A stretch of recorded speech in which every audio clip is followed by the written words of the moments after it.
In the last few months, my roommate Leah and I have argued constantly about her 40-something-year-old boyfriend Steve. We were both 19 and fairly unexperienced women, which is what I believe drew Steve to Leah. They started dating soon after we started our second year of college, and Steve began spending more time in the apartment to the point that it felt as he was our third roommate. One thing that bothers me most about Steve is that he always interrupts any conversation that Leah and I have when he is around.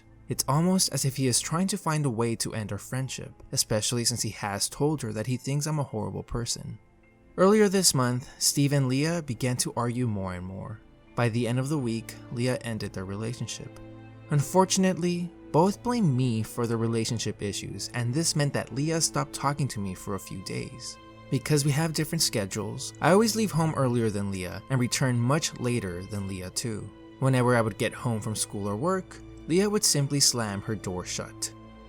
The few times I tried speaking to her when she was in her room, she ignored me. I really hate confrontations, so I decided to avoid Leah until she cooled off. I would text her occasionally to make sure that she was okay, but her only reply was leave me alone. This went on for almost a week, so I became angry at Leah and I stopped all efforts to talk to her. One night, I wake up to the sound of the fire alarm. It was the fire alarm in Leah's bedroom. When I ran into the room, Steve was lying on Leah's bed with both of his wrists bleeding. In the corner of the room was a pile of Leah's clothes and they were on fire. I put the fire out with the fire extinguisher our landlord makes us keep in the hallway, and I called 911. That week, Leah had decided to sleep in her parents' home instead of in the apartment. She didn't tell me because she was angry at me, and she had also not returned any of Steve's calls. I found out then that she had given him a key to the apartment, which he had used to enter her home that week. Steve was waiting for Leah and was planning on killing both of them so that they would never be apart again. The whole time, it had been Steve and not Leah who was in the apartment with me. He became angrier each time that I arrived home instead of Leah. He would slam the door shut so that he could hide himself from me. On the last night, he was extremely depressed because she hadn't been back. Since he blamed me for their breakup, he decided that I should be the one who died with him instead. So he set Leah's clothes on fire with the hope that we would both burn to death. However, not wanting to feel the pain of burning alive, he cut his wrist so that he would be unconscious by the time that he caught on fire. Leah made all kinds of excuses to explain his behavior, and she begged me not to report him to the police. She told me that if I reported him, she would kill herself. They got back together when Steve was in the hospital, and I'm moving out soon.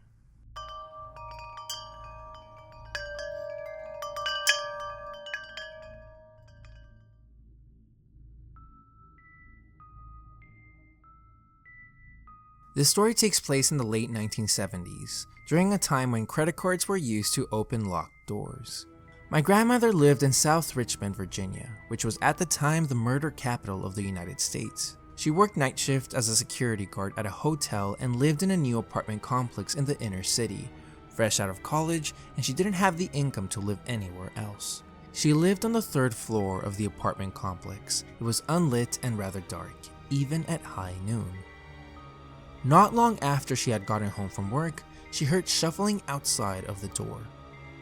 Thinking it was the wind, she ignored it and sat down to eat dinner before going to sleep. The shuffling started off again, along with a thud on her door. Again, she didn't pay a large amount of attention to this and just kept eating. She paid attention when she heard something like a credit card being inserted into the space between her door and the door frame in an attempt to get into her apartment. Grabbing the baseball bat under her couch, she got up and shouted at the wannabe intruder that she was a security guard and that she was armed. She expected to hear footsteps heading in the opposite direction, but instead, she heard her man say, "You're going to open this door and I'm going to kill you." She froze as I imagined anybody would and was silent. The man chuckled. She didn't open the door, and he stopped trying to jimmy the lock, but instead he began to bang and scrape the door until 5 in the morning.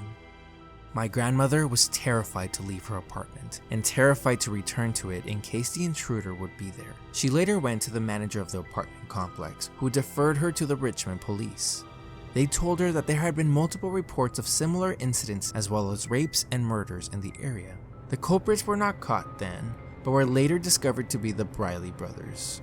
though she only thought she had experienced one culprit at her apartment. Linwood, one of the brothers, was known to kill on his own as well as with his brother. This was the only explanation that they could come up with at the time.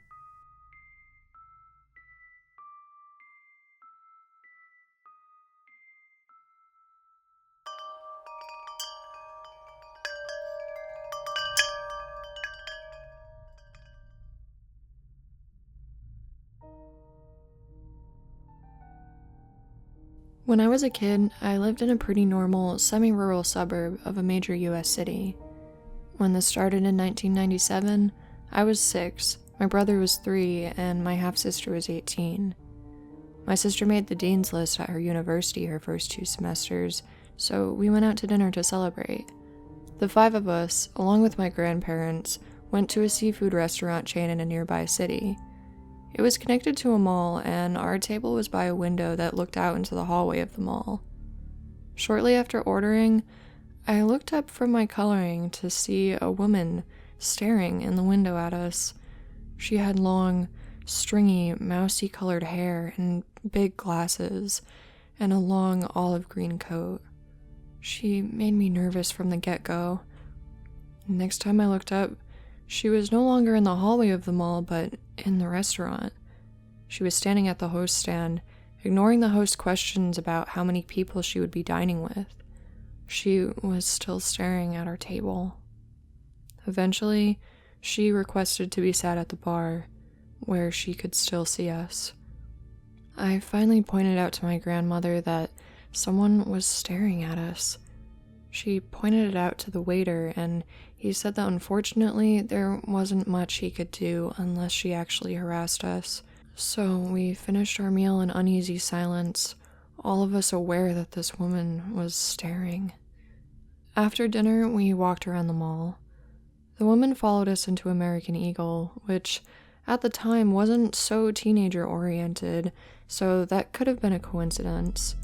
But afterwards, she followed us into Limited too, a clothing store for young girls. She didn't look at any of the clothing, just at my mom, brother, sister, and I. My mom told an employee that the woman had been following us, and she left the store. She sat on a bench outside and watched us while we purchased clothing for me. She followed us the rest of the evening, never going into stores after us, just following us throughout the mall. My dad, who had been pretty nonchalant about the issue at the beginning, finally got creeped out and we left. A few weeks later, I saw the same woman in a car outside my summer daycare. I began to cry and told the aide that the woman had followed us around the mall. The aide went up to the woman and asked her to leave or she'd call the cops. We had, on occasion, had other creeps watch the daycare's playground, and cops had to be called. Then, she came to our church. It was almost September at this point, with these events starting in June. She attended one service, sitting on the opposite side of the congregation area from where we were. There were 3 sections of pews, one straight out from the pulpit, and 2 on the sides at 45-degree angles from the stage. My family was on one side, she was on the other, directly across from us. We informed the pastor, and he targeted her in a very pastorly way, inviting her to new member classes, asking how she found out about the church, what drew her to the ELCA church, etc. She apparently was fairly unresponsive and never showed up again. We didn't see her again for a few years, at least not in any way that was as obvious as it was in 1997. My sister swears she saw the woman on her university campus a few times her sophomore year, 1997 to 1998. My mom and dad thought they saw her at a local music festival in the summer of 1999. I thought she was in a museum while I was on a school field trip in 1999 and immediately started crying. The teacher basically told me I was imagining things. In 2001, she showed up again. Every year the Girl Scouts had a big slumber party at my elementary school. All of the brownie and junior troops had dinner, games, events, worked on badges, and had a big sleepover in the gym. The elementary school I went to had these gates that closed off sections of the school. I assume for security reasons. The offices, gym, cafeteria, and health room were all on the ends of the L-shaped building. The rest of the school was closed off to us by a locked gate. I walked out of the gym and looked down the hallway into the locked part. And a few classrooms down, there was a janitor. It wasn't just any janitor, though. It was the woman. I burst into tears and ran and hid in the bathroom until my troop leader called my mom. She picked me up and took me home. On Monday morning, my mom inquired about the woman in the school. It turns out she'd been hired as an after-hours janitor by the district about a year prior. She had worked at a different school previously before transferring to my elementary school a few weeks before I saw her. My mom told the school about the incidents in the late 90s, and the school seemed skeptical. I ended up getting cast in the school play a few weeks later, and would be at school after hours, so the same time as this woman. She was often at the gate, staring into the gym, watching our rehearsals. They shut the gates in the school around 4 p.m., and she must have started after that since she was never actually in the gym, only on the other side of the gate. I knew I had to tell someone, so I told the director that the woman was watching, having realized that people thought the stalking aspect of this was a figment of my imagination. The director did tell the school. They saw the woman on the security camera watching us rather than doing her job and fired her. Once she was fired, they let my mom know. Once again, it stopped in any obvious ways. I was driving with my dad one day and saw her car in 2002. My brother saw her at the park during a Boy Scout troop event. My sister saw her at the restaurant she worked at in 2002 as well, and refused to serve her, getting a coworker to do so instead. She said the woman never stopped staring at her. It stopped again until 2008. I was 18, and I was at Culver's, a Wisconsin-based fast food and custard chain, with my boyfriend. We were at a table eating when the woman walked in. He visibly froze, just as I did. Apparently, his family had the same issue with the woman that we did. There were a few instances of her actively stalking them. His dad owned a restaurant for a time, and she'd come in and ask people about his kids, but would refuse to actually talk to him, or would just go silent if he approached. For them, this started in 2000, when he was around 8 and his sisters were 5 and 1. Like my family, they saw the woman in the background for years, including at the elementary school that we both went to. This means that at least 2 families independently complained about this woman, and the school did nothing about it for months, even though she had allegations of stalking at least 4 students. We promptly left the restaurant. She didn't notice us, presumably because we were 16 and 18, pretty grown up with crazy hair and piercings and skinny jeans. Even though she didn't recognize us then, she had followed both of our families around, just watching in the background for years. I can't help but wonder how many other families she followed like that too.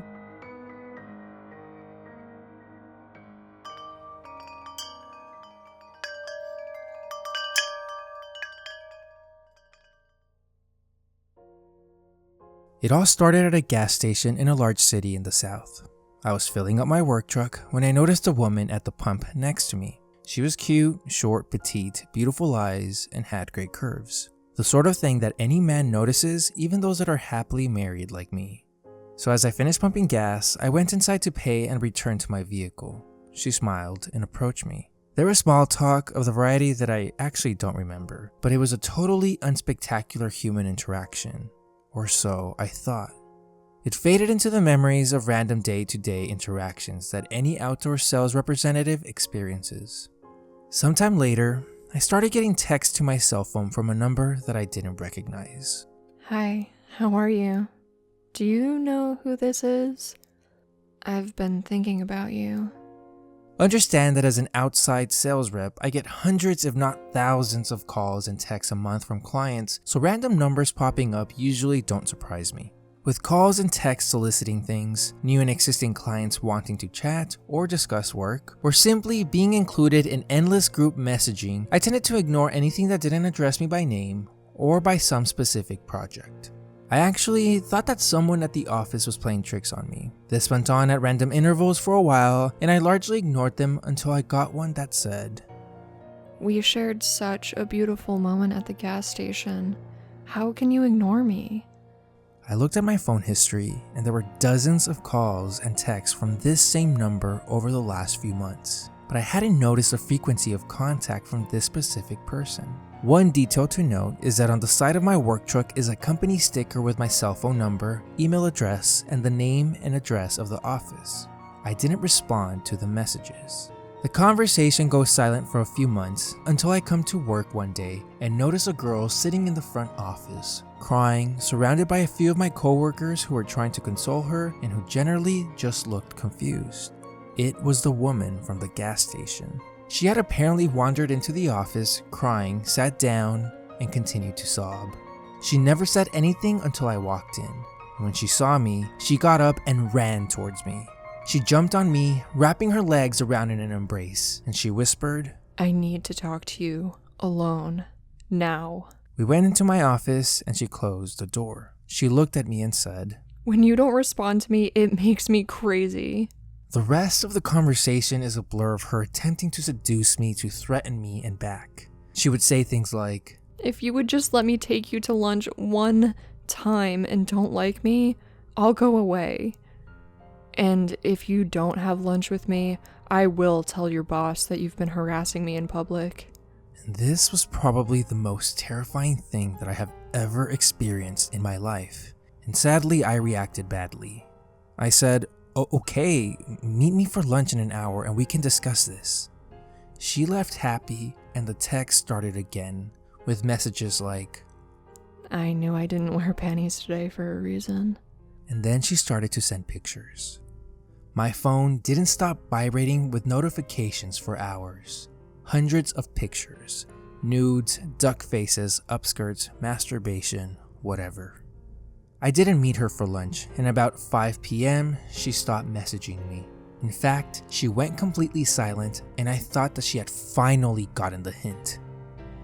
Needless to say, the conversation that I had with my boss about the whole experience was humiliating, and it made me look like a perv, even if he assumed that I was largely telling the truth. He probably assumed, due to how attractive she was, that I was having some sort of affair. I mean, I would have, if the situation was reversed. He basically just said, "I don't care what you do, just don't bring it to work." So now it's late summer, and I am on the West Coast on business. It is 2 a.m. back home, or about midnight my time, and at this point I was trying to fall asleep. My phone rings, I silence it, and I get a voicemail. It was the woman. She was crying and telling me how I had ruined her life by not meeting her that day, telling me how she was enraged and had decided to wait until I was out of town to confront my wife about our affair. She told me that she was going to my house now at 2 a.m. to wake up my wife, drag her outside, and inform her of all the supposedly nasty things we had done. She even emailed me cooked up JPEGs that looked like screenshots of text message conversations that we had not had. Those would be very hard to explain to my wife. She had spent the past several months creating a ton of images that appeared to be text messages between us. They wouldn't survive close inspection, but they would create huge problems in the short term. Luckily, my wife had gone to her parents while I was out of town. I called a friend of mine who was a police officer and who I knew worked nights. I told him the story and forwarded him the messages. He told me not to worry about it, that he would take care of it, and that we would discuss this when I got back to town. She called again, but this time I was irate. I answered it and I laid it into her. "Stop calling me. I've already called the police. Are you crazy? Why are you trying to hurt me? What did I do to you?" All I could hear were sobs on the other end of the line. Then why make me believe that you loved me? Why did you tell me you were going to leave your wife for me? I can't live like this. I don't know what you're going to make me do. I could make you so happy, but now I just want to die. I want you to die. Click, she hangs up. I didn't sleep for the rest of the night. I thought that she was going to hurt herself, or someone else, or me. I get back into town the next day. My police officer friend comes over and informs me that this girl was already on probation and that this didn't sit well with her probation officer. He shared with the PO all of the texts and emails that I had forwarded him. I don't know if she went to jail or if being confronted by the cops scared her, but I only heard from her once after that. About a month later, I get a simple text that said, I'm sorry. I was in a really bad place. You were all I had. Not long after that, I received an amazing job offer that would take me several hours away to a larger city. We moved, my phone numbers changed, my email addresses changed, but every time I get a text from an unknown number or a notice in LinkedIn or Facebook, a part of me tenses up, wondering if it's her. Needless to say, I told my new employer that I would not be putting up any magnetic signs on my vehicle that had my personal cell phone number ever again. And luckily, they didn't seem to mind.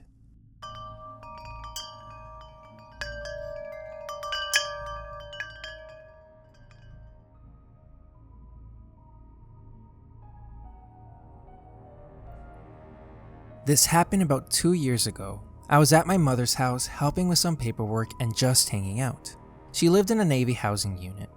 One of the days I was with her, she mentioned that she had gotten a call from the housing office about someone needing to check our pipes. I didn't worry because this sort of thing was normal where she lived. Fast forward a day. It's around noon and we get a knock on our door. A man in a gray janitor suit with a patch that said Jacob was standing at the door. Jacob carried a clipboard and a toolbox, and he looked pretty legit. Mrs. Anderson, I'm here to check the pipes in your water heater. We invited him in, and he made straight for the laundry room, which was upstairs and hidden from sight. I thought it was a bit strange that he knew where everything was, but I thought it through and came to the assumption that he had worked on many similarly constructed houses in the neighborhood. He took his tools out, but didn't do much. Jacob banged around the pipes for a while and declared that everything was right. My mother and I walked with him out of the house, and I noticed that he kept trying to make conversation, almost as if he wanted to stay in the house. Soon after he left, a policeman came to our door. He said that he had received a call about someone entering our home early in the morning.